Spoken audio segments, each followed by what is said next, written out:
Buenas tardes. Saludamos y damos la bienvenida a esta actividad al señor ministro encargado de Asuntos de Familia de la Ilustrísima Corte de Apelaciones de Puerto Montt, don Patricio Rondini Fernández Dávila, a los integrantes de la Comisión de Promoción de Derechos de Niños, Niñas y Adolescentes de la jurisdicción, representadas por los jueces encargados, doña Loreto Paredes Carreño y don René Reyes Pradenas, a las señoras y señores jueces, secretarios, administradores, consejeros técnicos, funcionarios de la jurisdicción de la Corte de Apelaciones de Puerto Montt y el Poder Judicial a lo largo del país, y a todo el público conectado a esta charla en modalidad de seminario titulada ¿Es realmente conveniente la regla de exclusión de prueba ilícita en el derecho de familia?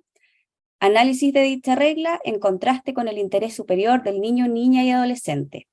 Para dar inicio a esta actividad, invitaremos al señor ministro, don Patricio Rondini Fernández Dávila, a entregar un saludo de apertura. Muchas gracias, Daniela. Nuevamente mi saludo a todos los asistentes y quienes nos acompañan online.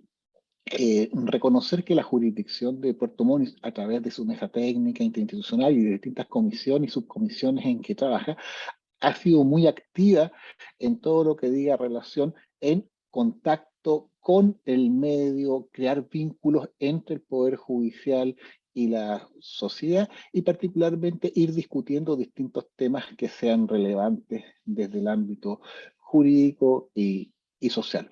Precisamente la jornada de hoy lo que nos convoca es la exclusión de pruebas en materia de tribunales de familia, que es un tema interesante no solamente desde el punto de vista de la litigación, pero también desde un punto de vista teórico. En ese sentido, agradecer al magistrado Riquelme con su colaboración y su vertir sus conocimientos en esta ocasión, que seguramente será muy provechoso, tanto en su exposición como en la ronda de preguntas que después se pueda realizar.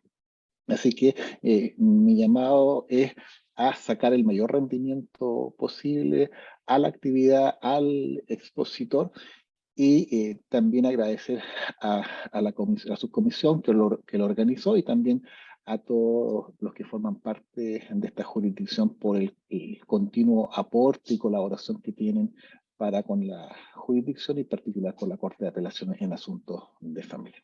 Así que no les quito más tiempo y bueno, dejo a usted a disposición el magistrado Riquelme. Agradecemos al señor ministro Patricio Rondini por su saludo. A continuación, la jueza del Juzgado de Familia de Puerto Montt, encargada de la Comisión de Promoción de Derechos de Niños, Niñas y Adolescentes y moderadora de este encuentro, magistrada Loreto Paredes Carreño, presentará al expositor. Buenas tardes. Agradecemos su interés y participación esta tarde en esta primera actividad del ciclo de charlas que hemos organizado para el segundo semestre del año, como Comisión de Promoción de Derechos de Niños, Niñas y Adolescentes de la Corte de Apelaciones de Puerto Montt. Saludamos y damos la bienvenida al expositor de esta charla, magistrado Rodrigo Riquelme Mendoza, a quien agradecemos su interés y disposición para ser parte de esta instancia de análisis y actualización. Nuestro invitado es abogado de la Universidad de Concepción, máster en razonamiento probatorio de la Universidad de Girona y la Universidad de Génova, y juez presidente del Juzgado de Familia de Puerto Varas. En esta oportunidad presentará la exposición ¿Es realmente conveniente la regla de exclusión de prueba ilícita en el derecho de familia? Análisis de dicha regla en contraste con el interés superior del niño, niña y adolescente. Invitamos a formular sus preguntas a través de la sección habilitada en la parte inferior de su pantalla, las que se contestarán al término de la exposición. Dejo con ustedes al magistrado Rodrigo Riquelme Mendoza.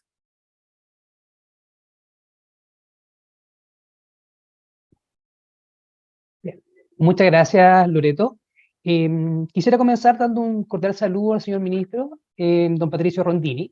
Agradecer también la invitación que realizó la comisión, todos sus integrantes, para exponer sobre este tema. Para mí es un honor poder exponer sobre este asunto, que entiendo que es un tema que no ha sido suficientemente tratado hasta el día de hoy en nuestro país, al menos.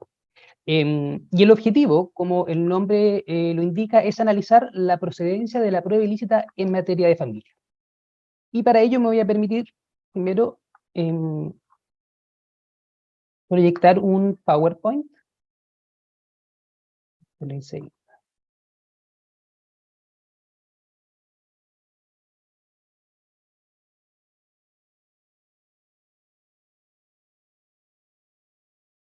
Se ve, ¿cierto? Así que alguno me puede hacer una señita, René. Sí, se ve perfecto, por lo Ah, menos acá, Rodrigo. perfecto, muchas gracias. Bien, bueno, el objetivo de este estudio fue analizar la procedencia de la prueba ilícita en materia de familia. Y la motivación que tuve para investigar sobre el tema fue básicamente dar respuesta a inquietudes que tuve durante mi desempeño laboral. Para aquellos que no me conocen, yo soy actualmente juez de familia de Puerto Varas, pero por más de 8 años me desempeñé como juez de competencia común, donde tuve conocimiento preferente de las causas de garantía. Y en materia penal existe un amplio debate respecto a la prueba ilícita, no solamente en las audiencias de preparación de juicio oral, sino que desde los albores de la investigación, desde la audiencia de control de detención, la audiencia de medidas cautelares, e incluso luego de preparado el juicio en sede de juicio oral propiamente tal. Y llamaba la atención que en otras áreas del derecho, como en el derecho de familia y el derecho laboral, no existía este debate o no con tanta, no tan profuso, pese a que existía la misma o una norma muy similar, que dicho sea de paso es aquella que obliga al juez a excluir de ser rendida en un juicio aquella prueba que ha sido obtenida con infracción a garantías fundamentales. Y planteándome este tema, intentando abordarlo, intuitivamente podía tener algunas respuestas, pero la verdad es que no satisfacían realmente cómo se podía generar una cadena argumentativa para poder pronunciarse sobre el tema.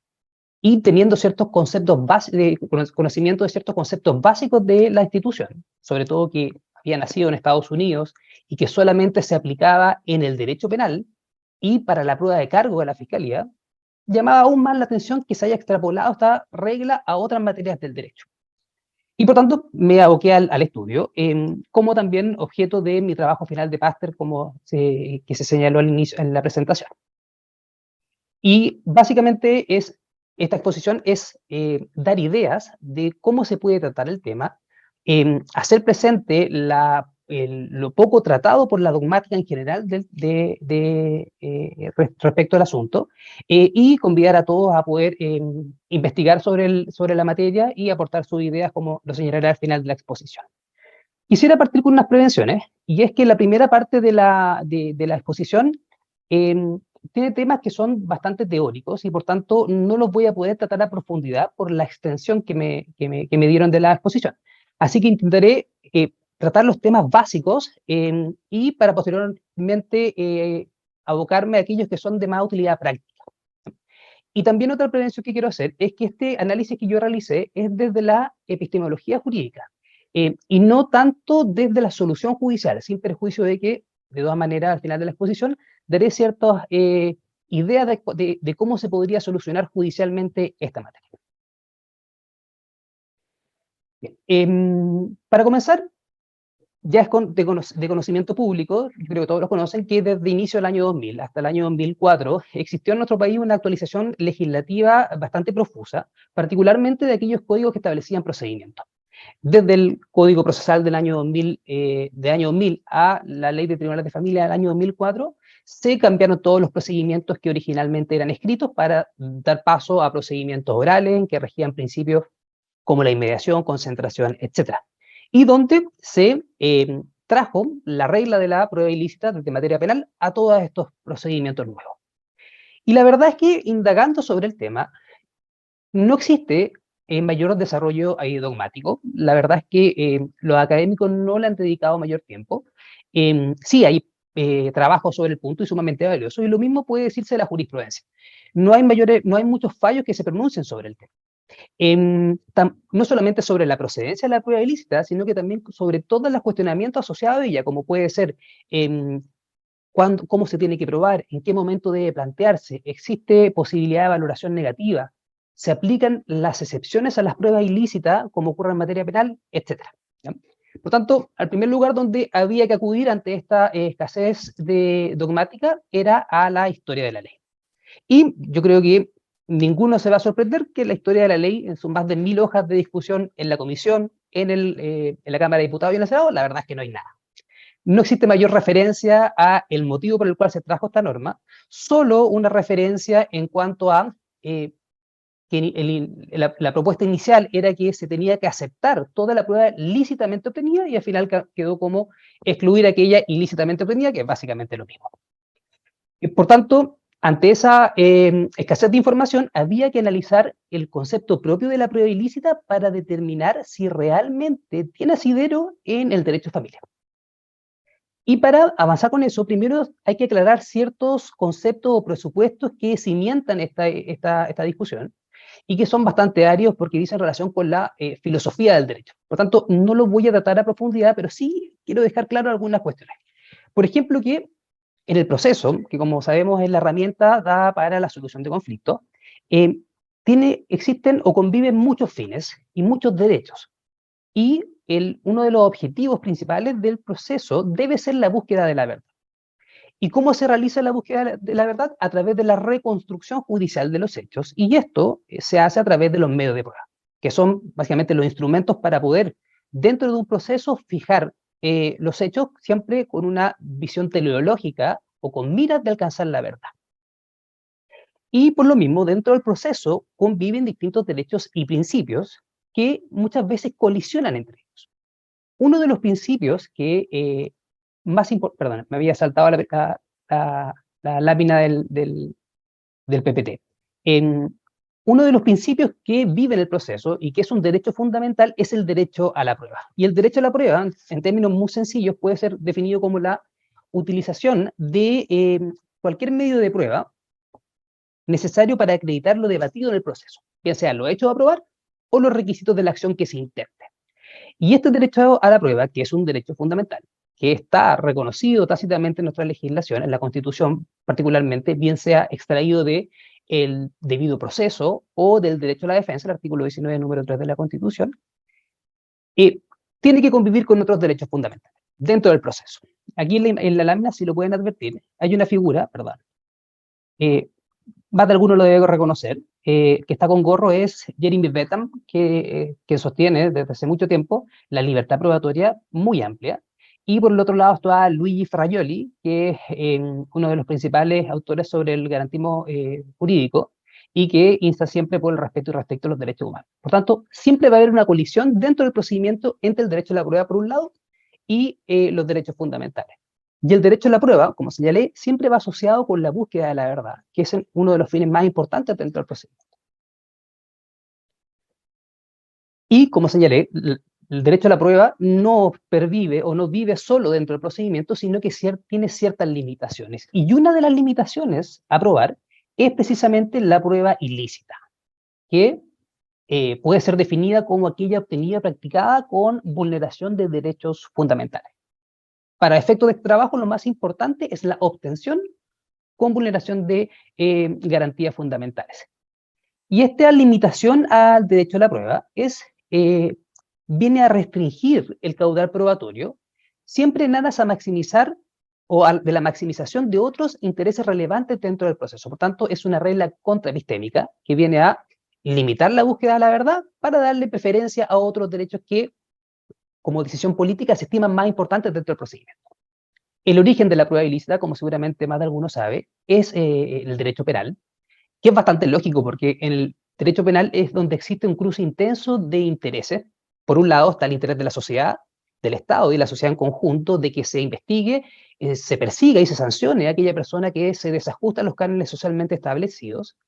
Y por otro lado está también el interés de la sociedad de que se mantenga una vigencia irrestricta de los derechos fundamentales. Y además porque el proceso penal, históricamente, ha sido el escenario en que se ha permitido el uso de medios de prueba lesivo de las más básicas garantías fundamentales. La prueba ilícita nace en el derecho norteamericano a través de la jurisprudencia. Existen un buen número de fallos que da cuenta de la evolución de la prueba ilícita, que lamentablemente no voy a poder tocar. pero sí me gustaría destacar acá los fundamentos, que esto es sumamente relevante, los fundamentos que se han dado para establecer la prueba ilícita dentro del proceso penal. Son varios, pero me gustaría destacar dos que son los más importantes. El primero es el efecto disuasorio o disuasivo, que en síntesis postula que se tiene que sacrificar la búsqueda de la verdad dentro del proceso, por supuesto, inutilizando pruebas espurias a fin de disuadir a la policía de llevar a cabo actividades ilícitas. En definitiva, lo que se buscaba a través de este fundamento es que la policía se ajuste a los cánones legalmente establecidos e indirectamente se daba protección a los derechos fundamentales. Y por otro lado, existe otro fundamento que es de origen europeo continental, que es el respeto a los derechos fundamentales. Y parte de la base de la funcionalidad de todos los poderes públicos al servicio de los derechos fundamentales. Es decir, se reconoce la supremacía que en el ordenamiento jurídico se le confiere al sistema de derechos fundamentales, que estructura la convivencia social sobre la obtención a ultranza de la verdad dentro del proceso. Existen más fundamentos, pero estos son los dos más importantes. Y ambas tienen toda una lógica, porque lo que se busca es que en un juicio no se ocupe una prueba que ha sido ilegalmente establecida porque se vulnera algún derecho, por las graves consecuencias que trae aparejado un proceso penal.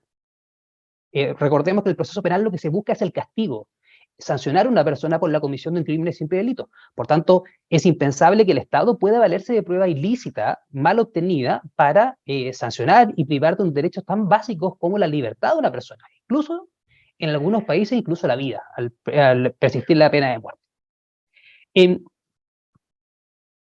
Eso en el derecho penal. Pero, como les comentaba, esta norma existe en términos muy similares en otras áreas del derecho. En el Código Penal, artículo 453, número 2 del Código del Trabajo, en la Ley de Familia, que es el artículo 31 de la Ley de Tribunales de Familia, incluso en el anteproyecto de Código Procesal Civil también existe una norma similar. A nivel internacional también existe regulación a nivel legal, como en España, en el artículo 11.1 de la Ley Orgánica del Poder Judicial, y en algunos ordenamientos jurídicos constitucionalmente se encuentra establecida la prueba ilícita para todas las materias, como en el caso colombiano, si no me equivoco. Pero aquí, obviamente, el fundamento no puede ser el efecto disuasorio que les comentaba, porque aquí no hay policías que realicen investigación en los procedimientos civiles, entre comillas, que son los no penales, y tampoco hay intervinientes institucionales permanentes a quien haya que disuadir de dirigir procesos que sean vulneratorios de los derechos fundamentales. Lo único que pervive entonces es el respeto a los derechos fundamentales. Y esto es lógico, porque en el derecho penal, ante todo esto, la prueba ilícita alcanza su máximo esplendor, pues en la tarea justamente de la recolección de la evidencia, cuando se busca la prueba, es donde fácilmente se pueden vulnerar los derechos fundamentales. Pero en los procedimientos civiles, la prueba ilícita no emerge con tanta fuerza, y por tanto todo lo dicho respecto del derecho penal no resulta aplicable, o al menos no con tanta claridad, a las demás áreas del derecho. Y ello se debe básicamente porque las demás áreas del derecho presentan características que la diferencian sustancialmente del derecho penal. Yo quiero destacar aquí 6 importantes, pero existen muchas más. La primera es el principio dispositivo de oportunidad. El principio dispositivo en materia civil, entiéndase como civil aquello que no sea sancionatorio, es que la intervención del Estado es mínima, ¿sí? Y el inicio, el curso y el término de los procesos queda a disposición de las partes. El principio de oportunidad, no el principio de oportunidad en materia penal, sino en general el principio de oportunidad es la posibilidad de flexibilizar las normas jurídicas cuando las partes estén de acuerdo o manifiesten su conformidad. Lo que no ocurre en materia penal, por supuesto, que una vez iniciado el proceso tiene que mantenerse y terminar solamente por las vías legalmente establecidas. La segunda diferencia es la obtención de la prueba, como les adelantaba. En materia penal es la policía normalmente la que se encarga de recabar los medios de prueba. Y es ahí donde ingresan a la casa muchas veces sin autorización y recogen evidencia que en definitiva es espuria, o revisan un teléfono sin autorización, registran a una persona en la calle y en definitiva esa prueba no puede ser considerada. Pero en otras materias, en otras áreas del derecho, son las propias partes las que tienen que recabar la información. Es por ello también que la vulneración de derechos en otras materias va más ligada a la privacidad, a la inviolabilidad del hogar o de toda forma de comunicación, y no otras garantías como ocurre en materia penal. Igualdad procesal, acá en la lámina pongo al Borita incivilizado, haciendo referencia al jus puniendi estatal, todopoderoso en contra de un pobre justiciable que no tiene cómo defenderse. Hay una simetría evidente en materia penal que no existe en otras áreas del derecho, o al menos formalmente no existe en materia civil. Otra característica importante que adelanté es respecto a la sanción. En materia penal, lo que se busca es castigar a una persona por la comisión de un crimen o simple delito, limitando un derecho fundamental a través de una sentencia. En materia civil, salvo en los procedimientos sancionatorios, como son las causas de violencia intrafamiliar o contravencionales, básicamente lo que se hace a través de un acto jurisdiccional, es declarar derechos en favor de una de las partes, lo que sin duda puede causar agravio a la otra, pero en caso alguno se provoca una conculcación de sus derechos fundamentales, sin perjuicio que durante el procedimiento puede ocurrir, como ya les voy a comentar.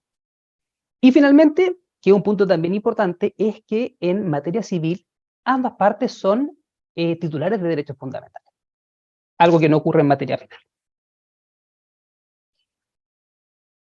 Por tanto, en base a estas características, y ya descartado el efecto disuasorio de la de la prueba ilícita, lo que pervive es el respeto a los derechos fundamentales, pero siempre con un matiz, ya que el obligado en este caso, en materia civil, ya no es el Estado, el obligado, el principal destinatario en respetar los derechos fundamentales, sino que son los propios particulares, lo que se denomina en doctrina como efecto horizontal de los derechos fundamentales. Cuestión que para el constitucionalismo clásico es bastante cuestionable y no ha tenido tanto desarrollo, pero al menos en nuestro país no se ha presentado esta discusión porque los artículos 6, 20, 21 de la Constitución habilitan accionar de protección y de amparo en contra de particulares. Por tanto, es aplicable esta eficacia horizontal en nuestro país en base a la norma constitucional. ¿Y por qué se preguntará uno? Porque los derechos hoy en día fundamentales no son entendidos solamente como un límite para el Estado, sino que también como principios y derechos objetivos en el ordenamiento jurídico. Son los pilares de un Estado democrático. Por tanto, conllevan que estén dotados de una especial protección y tienen una posición preferente dentro del ordenamiento jurídico. Y eso es ese sería el fundamento básicamente de establecer la prueba ilícita en materia civil.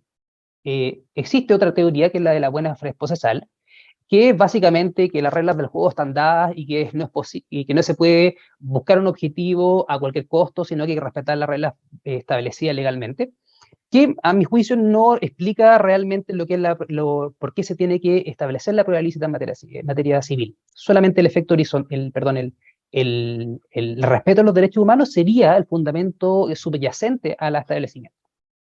Y dicho esto, respecto de las otras áreas del derecho, tenemos que irnos ya, entrando en tierra derecha, al derecho de familia. Esta parte había que tratarla, lo anterior, porque es la base para poder comprender esto, ¿ya? Y en materia de familia, como les expliqué, el legislador optó explícitamente por privilegiar la plena eficacia del estatuto garantista antes que la obtención de la verdad. El artículo 31 es claro, la verdad es que no amerita mucha interpretación. Tiene que excluirse aquella prueba que ha sido obtenida con infracción a garantías fundamentales.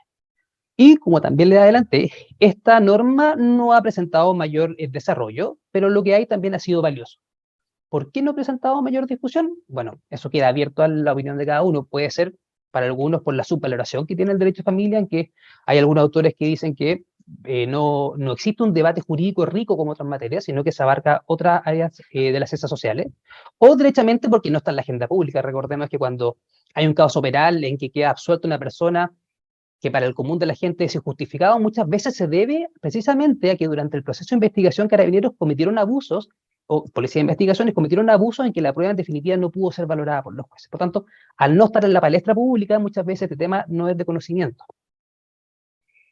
Por eso explica a mi juicio el escaso desarrollo. Y traté algunas particularidades y características comunes del derecho civil en general, y también hay ciertas características o particulares del derecho de familia que hacen aún más cuestionable o problemática la incorporación de la prueba ilícita en esta materia, ¿ya? Y quiero aquí analizar algunas cositas.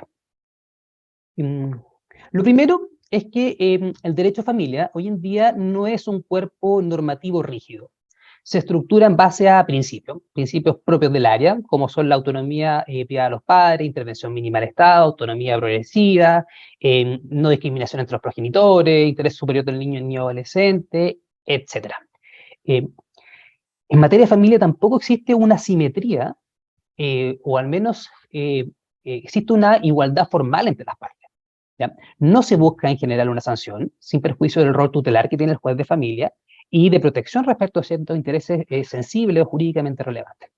Y además porque por su propia naturaleza, en el derecho de familia es esperable que exista una relación de cercanía, de confianza, de manera tal que, entre las partes, por supuesto, de manera tal que la evidencia disponible se sitúe siempre en un límite, en el límite de la privacidad, en una zona gris, que no es posible esclarecer fácilmente si es que su obtención responde a una vulneración de garantías. Adicionalmente, hay que tener presente que en materia de familia existen distintos intereses en juego. La diada procesal de demandado-demandado ya está obsoleta en materia de familia. Ya no se ve químicamente pura como en materia civil o laboral. La existencia de un tercero, que es el niño adolescente, que muchas veces presenta un interés independiente de sus padres, se ve cada día con más frecuencia, sobre todo con la obligación hoy en día que existe por la ley, el artículo 18 de la ley de tribunales de familia, de designar curador en gran parte de las causas en que tiene incidencia en niños adolescentes. Y además porque esta diada de lidiar con las tres partes dentro de un plano de igualdad muchas veces da cuenta que existe una posición dominante de uno de los progenitores sobre el niño adolescente en términos de la fuente de la prueba. Niños chicos que muchas veces tienen toda su información, todos sus datos resguardados por uno de los padres y por tanto es difícil acceder a ellos y normalmente en materia de familia existe escasez de pruebas. Otro aspecto fundamental en materia de familia y que incide en este tema es el interés superior del niño adolescente, que entiendo que es de todos, de público conocimiento su definición, pero únicamente quisiera destacar en este punto que lo más importante que ha sido desarrollado por el Comité de Derechos del Niño a través de la Observación General 14, se buscó mejorar la comprensión de qué debe entenderse por interés superior del niño y adolescente, explicando el artículo 16 de la Ley de Tribunales de Familia y el artículo 3 de la Convención de Derechos del Niño. Y en síntesis, quiere decir que toda decisión que se adopte en relación al niño y adolescente debe ir orientada siempre a su bienestar y el ejercicio pleno de sus derechos. ¿Ya? Lo que importa para efectos de este análisis es entender el interés superior del niño adolescente como derecho sustantivo, es decir, despejado cual y llenado de contenido el interés, reconociendo que este puede colisionar con derechos de otras partes, incluso de otros niños o del mismo niño, debe ser considerado su interés como la consideración primordial al momento de resolver por cualquier autoridad, bien sea judicial o administrativa dentro del país. Y a su vez, existe un elemento importante que es el rol tutelar del juez y jueza de familia, que es la obligación básicamente de protección reforzada que existe a nivel, hoy en día a nivel legal y también a nivel de tratados internacionales, de desplegar todas las medidas necesarias para garantizar la protección y desarrollo físico, mental, en realidad integral, y evitar vulneraciones de derechos de los niños y en el caso de advertir una, cesarla y repararla. ¿Ya? Entonces, ya teniendo todo esto claro, teniendo claro cuáles son las características de la prueba ilícita en general, sus fundamentos, su origen, su destinatario, qué es lo que pasa con las características propias del derecho civil en general, que lo diferencian del derecho penal, y cuáles son las particularidades del derecho de familia, ya podemos llegar al primer punto de inflexión, con la primera conclusión. Pues las características propias del derecho de familia, unidas con las de las otras áreas del derecho, entendidas como civil, parecen ser más compatibles con la preeminencia de la búsqueda de la verdad y ampliación del derecho a la prueba, más que con la protección de los derechos humanos. Esto había consideración además de que si lo pensamos de esta manera, el inutilizar la prueba, es decir, en un juicio de familia, decir, sabe que esta prueba no la vamos a considerar, la verdad es que nada beneficia al derecho fundamental de la persona que lo vio transgredido, considerando además que existen otras vías para poder resarcir ese daño que pudo haber sufrido un progenitor u otra de las partes que pudo haber visto vulnerado su derecho. ¿Ya? Probablemente en este punto ya hay gente que pueda no coincidir conmigo, hay otros probablemente que están de pie aplaudiéndome, pero esto hay que aterrizarlo, llevarlo ya a la práctica judicial para que se entienda un poco más claro, porque siguen siendo conceptos muy abstractos. Y sí, lo que queda claro, existe una pugna evidente entre la prueba ilícita y por otro lado el derecho a la prueba y la búsqueda de la verdad. Colisionan permanentemente en todos los procedimientos y en materia de familia con mayor razón. Aterrizado a la práctica, acá. Aterrizado a la práctica judicial, vemos que en materia, sobre todo en materia de cuidado personal, relación directa y regular y medidas de protección, normalmente existe una pugna evidente en los progenitores, sobre todo cuando hay un término de una relación reciente.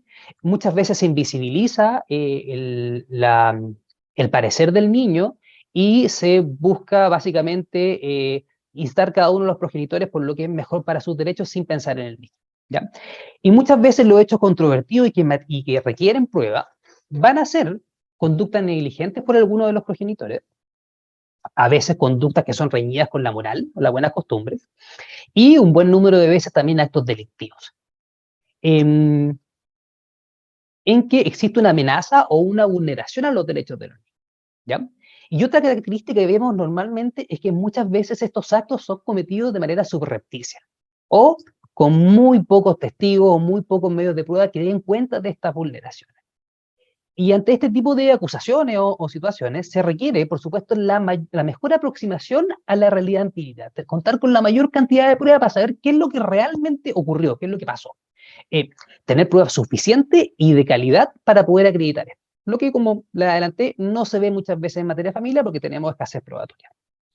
Y precisamente va a ser en la etapa de la audiencia preparatoria el escenario donde se van a dar a conocer estas colisiones. Como les adelantaba, existen bienes jurídicos protegidos, los bienes jurídicos protegidos, perdón, no están solos, sino que conviven dentro del procedimiento. Entonces, por un lado, vamos a ver una situación en que una de las partes, un progenitor, va a instar porque ingrese una prueba que pase el tamiz de la audiencia preparatoria, invocando su derecho a prueba y la búsqueda de la verdad. Y por otro lado, vamos a ver otro progenitor que va a estar por lo contrario. Va a decir, no, esta prueba no puede pasar la audiencia preparatoria, es una prueba ilícita y me tienen que, buscando básicamente que le respeten en forma irrestricta los derechos fundamentales. Y para que esto quede más claro, lo voy a ilustrar con un ejemplo. Y creo que aquí ya lo podemos aterrizar bastante mejor. El ejemplo es el siguiente. Una ruptura matrimonial reciente en que los progenitores conversaron y el progenitor se retira del domicilio y se hace un lugar distinto para vivir. Respecto a la relación directa y regular, conversan y este se va a ejercer durante ciertos periodos en el domicilio nuevo del padre. Al cabo de algunos meses, la madre puede advertir que, retornando su hijo de estas visitas, presenta labilidad emocional, conductas extrañas, llega agresivo, incluso ha presentado conductas sexualizadas. Y le llama la atención y duda de lo que está ocurriendo en el domicilio del padre y no encuentra nada mejor que ingresar por vía no destinada al efecto. Se mete por una ventana del domicilio del papá, en un mueble esconde una cámara entre unos libros y se pone a grabar lo que está ocurriendo en la casa del papá. Y resulta que al cabo de una semana revisa las filmaciones y advierte que el papá agrede al niño, le pega y además realiza actos de connotación sexual. ¿Qué tenemos acá? Tenemos una prueba de altísima calidad epistémica. Para ser más claro el ejemplo, más gráfico, es una cámara que graba en 4K, que da el día y hora y además tiene georreferencias. O sea, no puede ser más alto el valor que de esa grabación. Y por otro lado, también es claro que hay una vulneración flagrante a la intimidad del progenitor. ¿Por qué? Porque la mamá no está autorizada para ingresar. Lo hizo por vía no destinada al efecto y no tiene el consentimiento para grabar al papá. Y aquí está la situación que se torna sumamente difícil, porque el juez va a estar enfrentado a esta discusión en la audiencia sin que exista ningún otro medio de prueba para conocer el hecho. Para hacerlo más gráfico en el ejemplo, el niño tiene 1 año y medio. Por tanto, no se puede recabar fácilmente su declaración, ni tampoco es posible de ser periciado. Y uno, naturalmente, el justiciable esperaría que aquí existe una respuesta uniforme del sistema judicial, porque concordarán conmigo que en materia penal esta prueba no pasaría el tamiz o el sedazo de la prueba de la audiencia preparatoria, porque pese a no haber sido recogida por la policía o por la fiscalía, el Estado se estaría valiendo de ella para condenar a una persona. Pero en materia de familia no queda tan claro. De hecho, mi parecer es que en estos casos justamente el interés superior del niño o niño adolescente y el rol tutelar que tiene el juez y jueza de familia, de obligación reforzada respecto a los niños, niñas y adolescentes, hacen inclinar la balanza para aceptar esta prueba. Para aceptarla, dejar que pase y conocerla. ¿Por qué? Porque va a ser la única manera de saber si que este niño realmente está siendo vulnerado y de adoptar medidas en su favor. Esto, obviamente, si nos tomamos en serio el interés superior del niño, niña o adolescente. Aquí existen, por supuesto, muchas dificultades en lo que yo estoy planteando. Hay muchísimas, y puede que no se concuerde conmigo en esto, pero sí quisiera decir que en este caso los derechos del padre no van a quedar a la deriva, ¿ya? Hay un delito por el cual podría ser sancionado el otro progenitor, por un curso separado, por supuesto, en el área penal, y además podría eventualmente demandar en un resarcimiento a través de derecho de daño a sede civil, que ha sido la tónica, al menos, a nivel internacional, es decir, cada vez limitar más la prueba ilícita, incluso en materia penal, ¿ya? ¿Cuáles son las dificultades que tenemos respecto a la regulación de la prueba ilícita en nuestro país? Primero, como se lo adelanté, es la redacción del artículo 31 de la Ley de Tribunales de Familia. Obliga a los jueces a excluir prueba ilícita, ¿ya? El exegético dirá, chuta, ¿para qué tanto show o para qué tanto análisis? La ley es clara, o sea, no se puede hacer nada más que sacarlo de ahí, sacar la prueba. Si la ley no permite una excepción. ¿Qué otra dificultad hay? No queda claro tampoco en la ley cómo se tiene que hacer esta prueba, en qué momento te tiene que incidentar. Intuitivamente uno diría que un incidente se tiene que hacer en tal momento, puede pasar a juicio, pero ahí en materia de familia no hay una bifurcación del juez de garantía y tribunal de juicio oral o penal como ocurre en materia penal. Y muchos tribunales en nuestro país son unipersonales, por tanto, el mismo juez que tenga que percibir el incidente, si lo rechaza, va a ser el juez que va a tener que, si lo acoge, perdón, y no admite la prueba, conociendo el video, va a ser el juez que va a tener que dictar el fallo. Por tanto, el riesgo de contaminación es amplio. Y además, porque no existe mayor desarrollo de excepciones a la prueba ilícita, etc. Otra dificultad que existe en nuestro país es el escuálido régimen recursivo. Solamente procede respecto a esta resolución, que debe ser además dictada en audiencia, una resolución difícil debe ser dictada en audiencia con el escaso tiempo que tenemos para resolverlo, en forma oral, por supuesto, y solamente procede el recurso de reposición, sin perjuicio de todos los recursos extraordinarios que puedan existir, y que normalmente ha sido de esa forma, a través de recursos de queja y recursos de protección, que estos temas han llegado a la Corte. Y existe poca jurisprudencia básicamente por esto, porque el régimen recursivo es bastante lacónico. Y las veces que se ha tenido que pronunciar las Cortes de Apelaciones, tienen una tendencia a entender que la exclusión de prueba es una excepción al régimen de libertad probatoria. Por tanto, debe realizarse una interpretación restrictiva o reducir básicamente el ámbito de protección del derecho vulnerado. Hay tres fallos que lo quiero comentar muy brevemente, que son interesantes para conocer. El primero es una situación muy similar a la al caso hipotético que puse, en que un padre veía pornografía junto a un niño menor en su casa.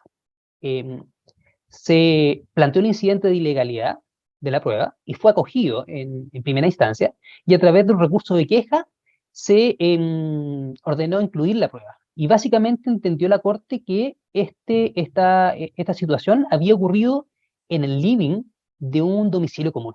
Entonces no existía una expectativa real de privacidad, pese a que todo había sido grabado por una cámara que estaba escondida y sin conocimiento del progenitor. Pero como era el domicilio común, la prueba pasó el filtro y llegó a juicio.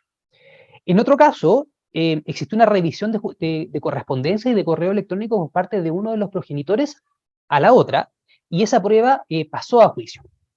Y se presentó un recurso de protección, y la Corte, en su oportunidad, señaló que la inviolabilidad de toda forma de comunicación privada solamente puede afectarse en las formas que establece la ley. Y la ley, en el artículo, me parece que el 146 del Código Penal, establece cuáles son las hipótesis de comisión de ese delito.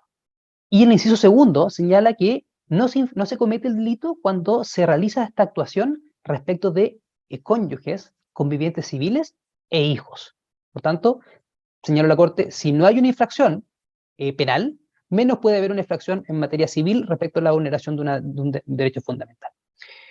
Y finalmente hay un fallo reciente, que es posterior al ejemplo que yo di, pero muy similar, en que era un grupo familiar en que se puso una cámara cuando se mantenía unida la familia, cuando el matrimonio todavía estaba vigente. Y la cámara quedó instalada en el domicilio. Después tuvieron la ruptura, uno de los progenitores se fue del domicilio, olvidando la existencia de esta cámara, pero al tiempo se acordó, revisó el teléfono y vio que la niña era agredida por la mamá. Y aquí se dedujo un recurso de protección, el que en definitiva fue acogido por una corte de apelaciones, y estableció que había un actuar ilegal y arbitrario por parte del progenitor que instaló la cámara, pero no ordenó al juez de familia excluir la prueba de la autoapertura, sino solamente obligó al progenitor que tiene la imagen a entregársela a la progenitora para que conociera antes del juicio la naturaleza del video, y dejó a resorte del juez de familia pronunciarse sobre la valoración de ello en sentencia definitiva. No le he hecho seguimiento al caso, no sé la verdad cómo concluyó ello. Y aquí está la propuesta de solución judicial.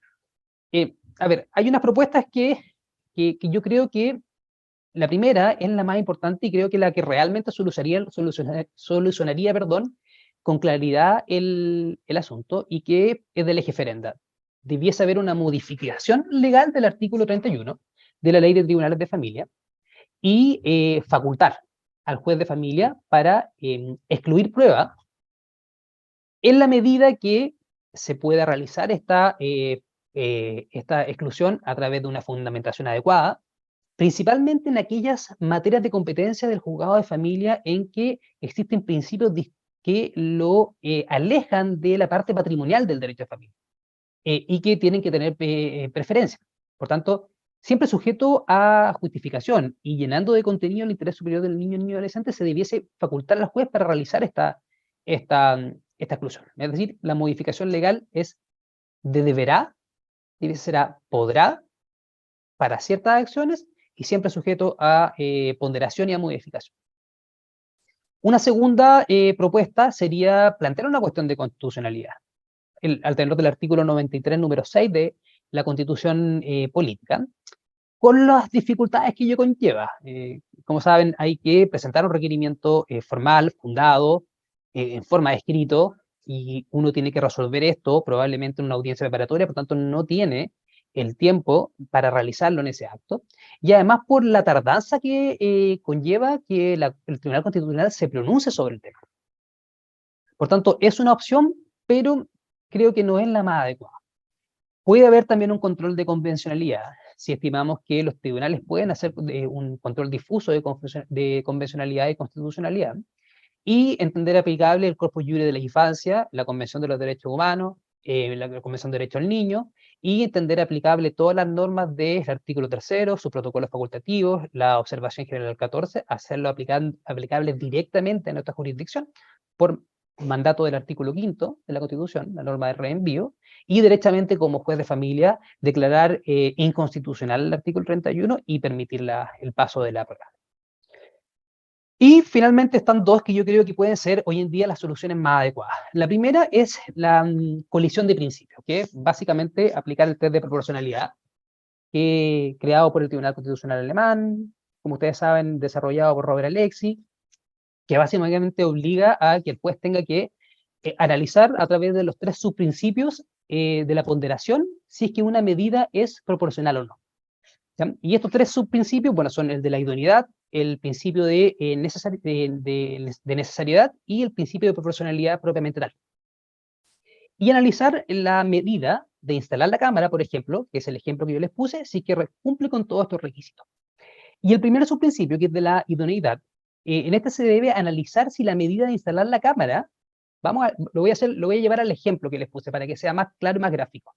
Si la medida de instalar la cámara en el domicilio del progenitor es una medida apta para proteger los derechos del niño y conocer la verdad. Y, lógicamente, ello es así, pues mediante la grabación de las imágenes y el sonido, se obtiene información clara y directa sobre las conductas maltratantes y riesgosas para el niño.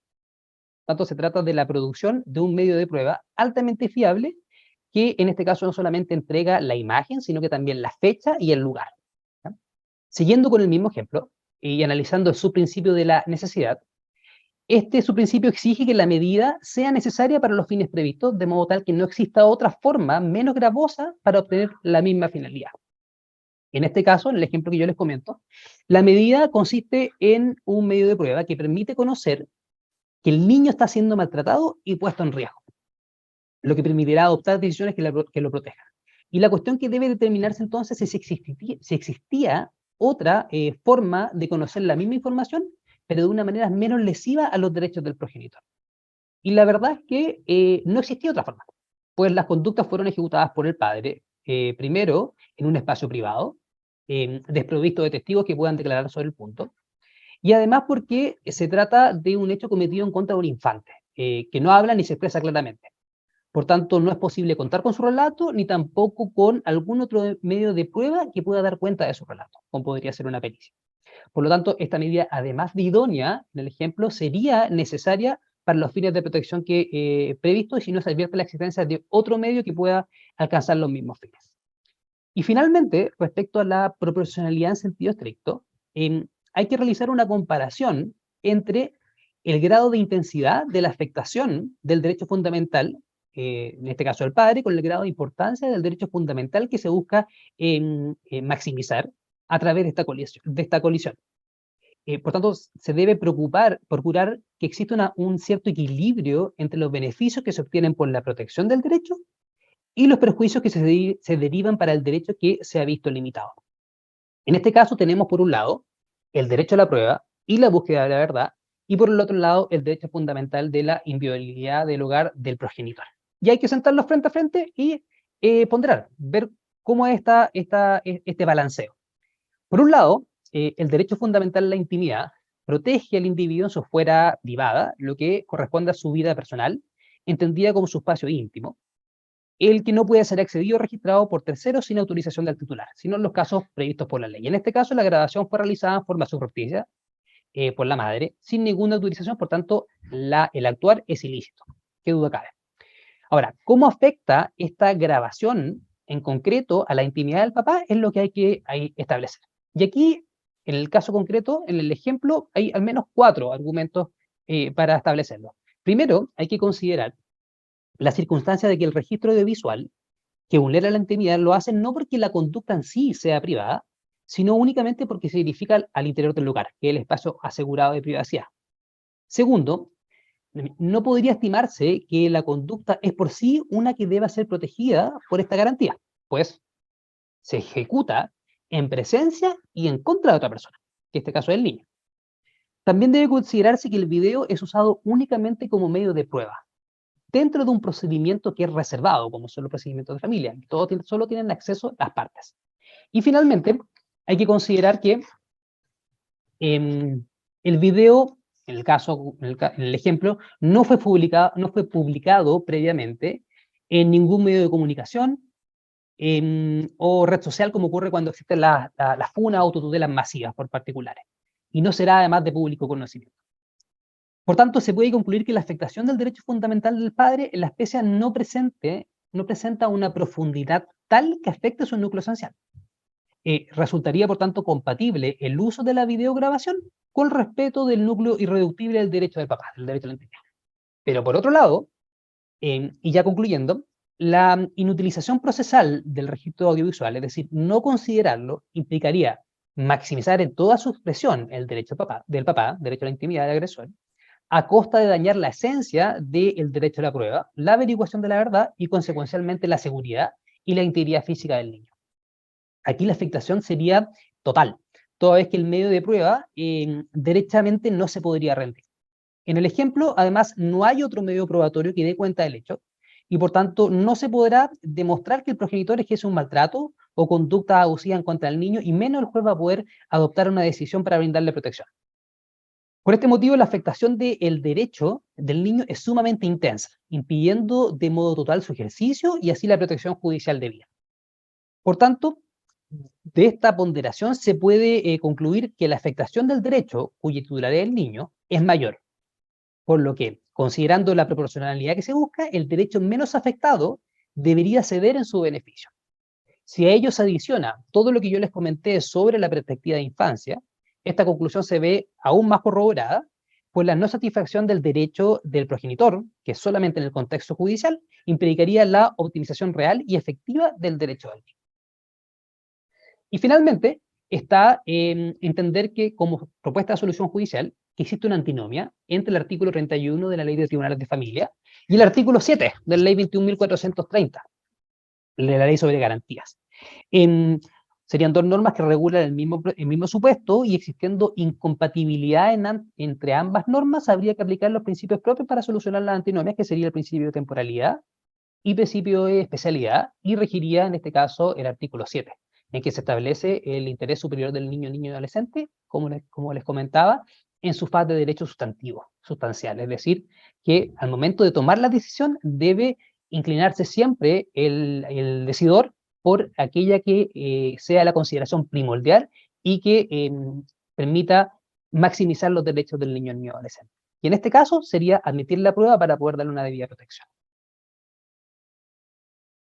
Ahora sí, concluyendo, ¿es realmente conveniente regular la prueba ilícita en materia de familia? La verdad es que sí, pero no en la forma como está actualmente establecida. El respeto irrestricto a los derechos humanos debiese estar en todos los procedimientos y en todo orden de cosas. Viene de la esencia del ser humano. Y el Estado, por supuesto, el primer obligado destinatario a respetarla. Pero en este caso, a mi juicio, debiese haber una modificación, debiese ser un matiz y permitir que el juez pueda, en ciertos casos, ponderar y permitir que prueba que haya sido ilícitamente obtenida pase a juicio. Y aquí el segundo punto de la lámina es lo más importante, que quizás no quedó tan claro durante la exposición y ahora quiero resaltarlo. Que esto únicamente procede cuando la prueba que quiera pasar a juicio es de alta calidad epistémica.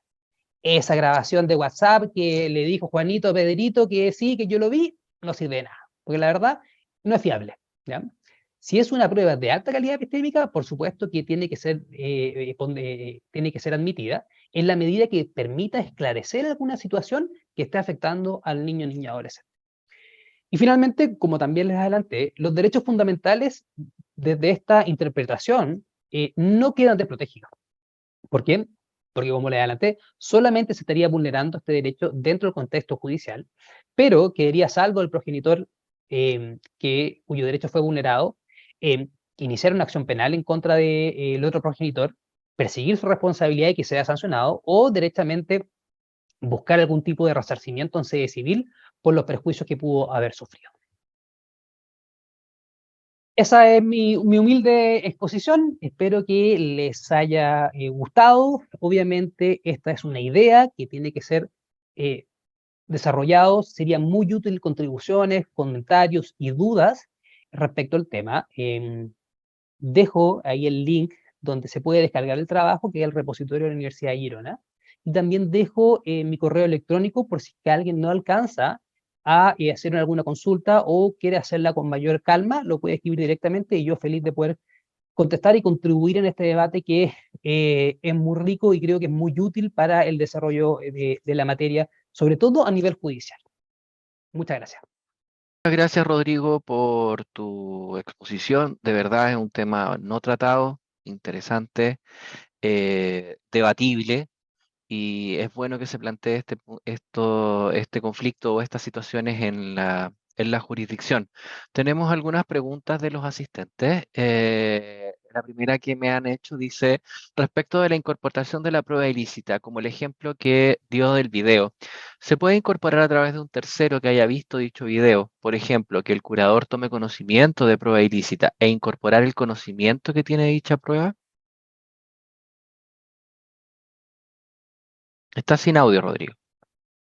Sí, gracias. Voy a pegar el link después el link de donde se puede descargar el trabajo.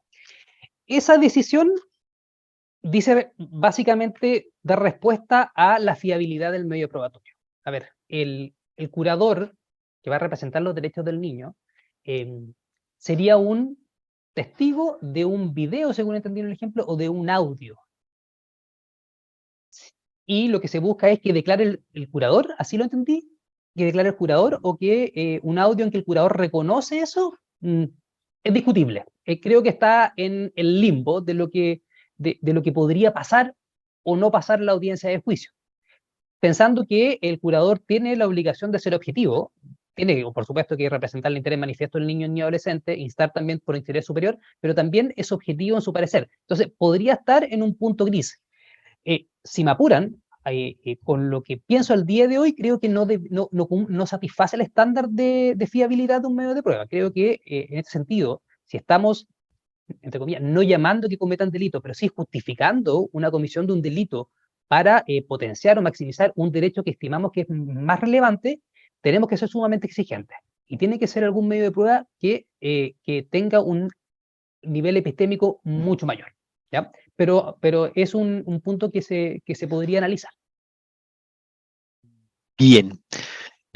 Como segunda pregunta tengo acá, las conversaciones de WhatsApp, por ejemplo, entre padres en una causa de familia, en los cuales uno se opone a que sea ofrecida, ¿podrían ser admitidas sin problema de ilegalidad?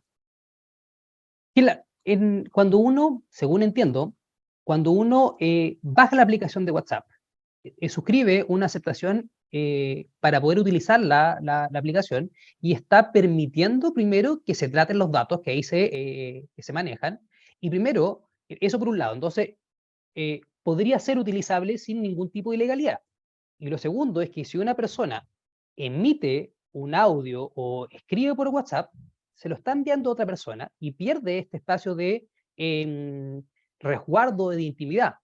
No es algo, no es una, exponer esta conversación de WhatsApp, a mi juicio, no vulnera la inviolabilidad de toda comunicación privada, porque al emitir el audio o el texto, lo que sea, está dejando de tener en su foro interno la privacidad de ese acto. Y creo que así también se ha resuelto jurisprudencialmente. Pero es un caso distinto al que yo planteo. Este es un caso en que no existe en que subrepticiamente se está grabando a una persona. Aquí la persona está voluntariamente emitiendo un comentario a otro. Así que no sería el mismo caso. Y sin duda creo que es una prueba que debe ser emitida. De hecho, en la práctica judicial la vemos todos los días. Bien. Otra pregunta que hay es, ¿cuál sería el límite entre lo que es el debido proceso y el resolver conforme a derecho con el tema que está planteando, que es el de la vulneración de garantía fundamental en la obtención de la prueba? Sobre todo con relación a hechos que sean constitutivos de delito, que como juez se tiene la obligación de denunciar. Creo que corren por carriles separados. Si uno advierte un hecho que revista caracteres de delito, necesariamente tiene que ponerlo en conocimiento de la Fiscalía, ¿ya? En el caso, el ejemplo que yo doy, evidentemente el hecho es delictivo, por tanto hay que ponerlo en conocimiento de la Fiscalía y tiene que seguirse la investigación y eventualmente buscarse una sanción. Lo que no implica que ese medio de prueba en materia de familia, cuando se intenta resguardar un niño o niña adolescente y es de alta calidad epistémica, pueda pasar y pueda ser considerado juez de familia. Así que no son cosas que se contrapongan. Bien, y finalmente, la siguiente pregunta dice relación con, ¿qué pasa si son fotos las presentadas que acreditan negligencia? O si aparecen otros niños. ¿Se podría vulnerar el derecho de los otros niños? Sí. Respecto de las fotografías, también es un tema de calidad epistémica. La fotografía no da cuenta del lugar, no da cuenta de la identidad, no da cuenta del día y la hora, ¿ya? Entonces, también no es una situación que es cuestionable. Y tampoco da cuenta de la dinámica completa, como podría ser percibir que uno de los padres agrega a otro. También es un debate frecuente en la audiencia mostrar fotos de alguna persona, algún niño con lesiones o con agresiones o cosas así. Y la verdad es que poco va a servir para fundar una decisión judicial ese medio de prueba. Así que, ahora, ese medio de prueba, si que se une a otros medios de prueba, también podría dar lugar a establecer un hecho, pero eso ya es un tema de razonamiento probatorio. Respecto de las legalidades, si es que puede pasar este medio de prueba, va a depender si estimamos si es que es fiable o no es suficientemente fiable. Y la pregunta también abarcaba otros niños.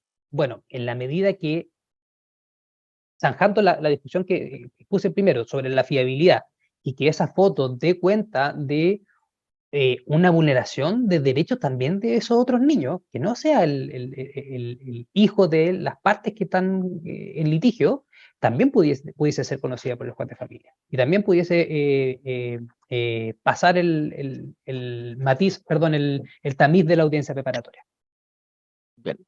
Quiero agradecer la cantidad de preguntas que están llegando. Lamentablemente vamos a tener que empezar a filtrarlas. Hay algunas que extrapolan lo que es el tema, sobre todo en lo que dice relación con decisiones jurisdiccionales o algunas otras situaciones, pero sí directamente con lo expuesto.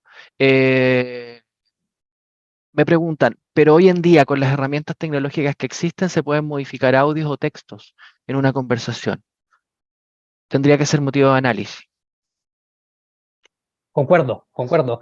Sí, hoy en día la tecnología da para mucho. Y claro, podría haber una modificación de algún video o algo que en principio pueda ser entendido como fiable, pero también va a ser objeto de análisis al momento de debatir sobre la licitud. Por eso les planteaba yo que es cuestionable el momento en que se va a plantear esta cuestión, porque si en una audiencia preparatoria se plantea un incidente de ilegalidad de la prueba, y hay que recibirlo a prueba, probablemente la única forma de resolverlo va a ser viendo el video. Aquí no pasa como en materia penal que uno puede recurrir a la carpeta investigativa y cotejar a grandes rasgos si efectivamente hubo una ilegalidad o no viendo el parte policial o viendo otro elemento de la carpeta investigativa. Probablemente va a ser necesario ver el video. Y al ver el video uno va a entender si es que es fiable primero y puede pasar, y si es que hay una ilegalidad que realmente sea flagrante. Y en base a eso uno va a resolver.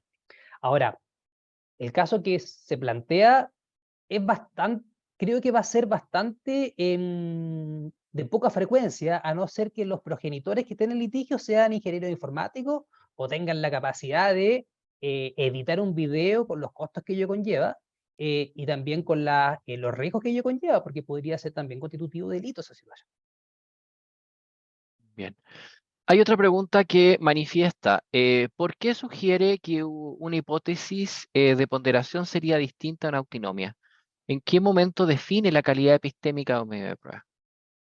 A ver, la ponderación es distinta. Primero, desde la teoría de Robert Alexis, la ponderación únicamente se hace entre principios. ¿Ya? Las normas, los principios pueden colisionar y las reglas tienen que aplicarse por subsunción. Y las reglas establecen normas, conductas fijas, y los principios establecen mandatos de optimización que se tienen que cumplir en la mayor medida de lo posible. Por eso que se ha entendido teóricamente que los principios tienen que ser ponderados. Y en ciertas ocasiones un principio puede restringir su campo de aplicación para darle preferencia a otro. ¿Qué es lo que ocurre en el ejemplo? Ahora, alguno me dirá, aquí hay una objeción teórica, porque estaríamos ponderando el interés superior del niño, niña, adolescente con una norma, que es el artículo 31. Sí, es una objeción teórica, pero yo entiendo en este caso que existe una derrotabilidad del artículo 31, es decir, este caso no está abarcado podría no estar abarcado por el artículo 31 y por tanto podríamos extraer un principio. Y así podemos hacer colisionar estos principios y aplicar la ponderación.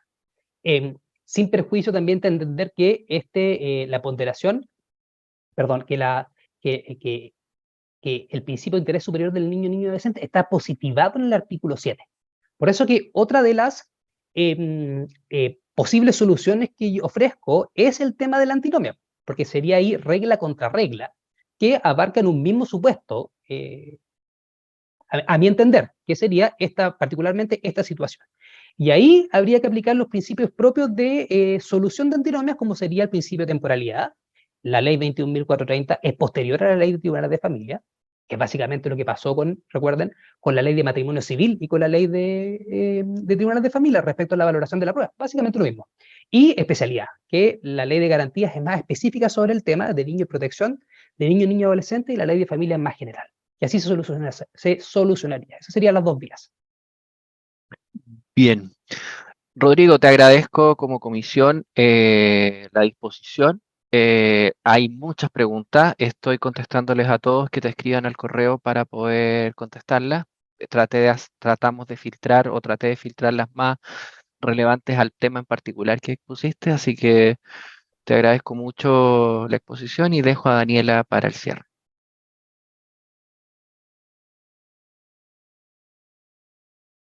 De esta manera llegamos al final de esta charla organizada por la Comisión de Promoción de Derechos de Niños, Niñas y Adolescentes de la Corte de Apelaciones de Puerto Montt. La grabación de esta actividad estará disponible en la página web del Poder Judicial, www.pjud.cl. Más información también se puede solicitar a través del correo electrónico de nperez@pjud.cl. Desde ya los invitamos a la segunda charla de este ciclo titulada Perspectivas y desafíos de la implementación de la Ley 21.484 sobre responsabilidad parental y pago efectivo de las deudas de alimentos, que dictará el juez de familia de Valparaíso y profesor Francesco Carreta Muñoz el miércoles 2 de agosto a las 15 horas. Muchas gracias por su interés y participación. Buenas tardes.